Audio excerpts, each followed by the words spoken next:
네, 오늘 기소가 유력한 상황이었고 이재명 대표는 오늘 최고위에서 따로 시간을 내 입장을 밝혔습니다. 이 대표는 법정에서 진실을 밝히겠다고 말했습니다. 국민의힘은 혐의가 입증됐다면 당연히 기소돼야 한다면서 앞서 체포 동의안이 부결된 건 유감이라는 뜻을 밝혔습니다. 국회 연결합니다. 손혜정 기자. 네, 국회입니다. 네, 이재명 대표 입장 어떻습니까? 네, 오늘 아침 대장동과 성남FC 의혹과 관련해 검찰의 기소가 임박하자 이재명 대표는 자신의 입장을 직접 밝혔습니다.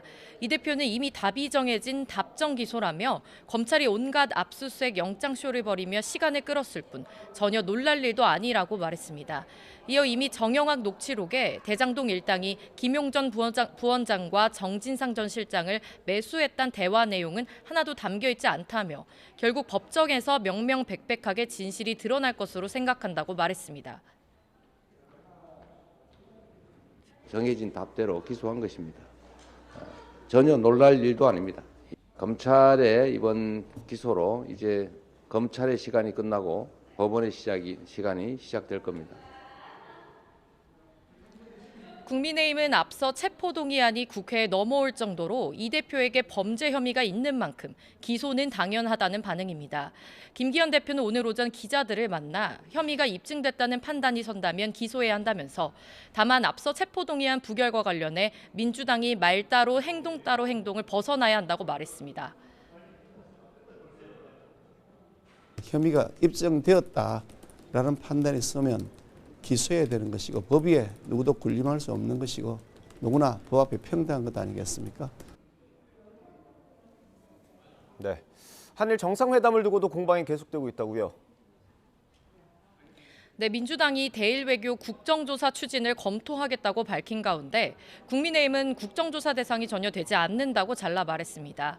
주호영 원내대표는 오늘 오전 기자들을 만나 이번 회담은 민주당이 한일 관계를 파탄으로 몰아넣었던 것을 수습하는 과정이라며 조금 기다리면 윤석열 대통령의 한일 외교 정상화가 역사적으로 긍정적 평가를 받을 것이라고 강조했습니다.